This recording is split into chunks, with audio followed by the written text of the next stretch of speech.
A report by Afrinvest shows that the FX rate will stay above 700 naira per dollar in the near to medium term, adding that a healthy level of external reserve is critical to ensuring exchange rate stability. Mental drivers such as the FX reserve, remittances inflow, and then crude oil inflows or inflows from crude oil. Now, those are three key elements for the Naira pricing level. Should the reserve touch $60 billion level, for that to even happen, there has to be a massive pickup in crude oil output or crude oil revenues. But obviously the Naira has devalued quite significantly, about 40%. But that's beneficial if you're someone that's on the domestic side. For state government, they should see a 40% improvement in their FAC accounts.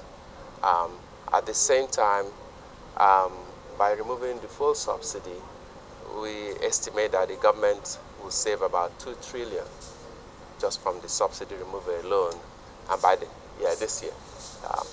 And by unifying the FX regime, you see something like about 350 billion naira reduction just from the debt service environment. On the inflation rate, Ikechioke added that the removal of the electricity subsidy would push inflation figures higher to about 24% before the end of the fourth quarter. There's still yet one more subsidy element that the government needs to tackle, and that's the electricity subsidy.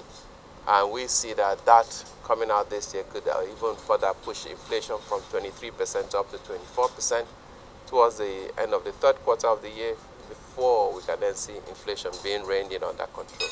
But most of this will depend on the policy direction of the new government, and purchasing power would be impacted.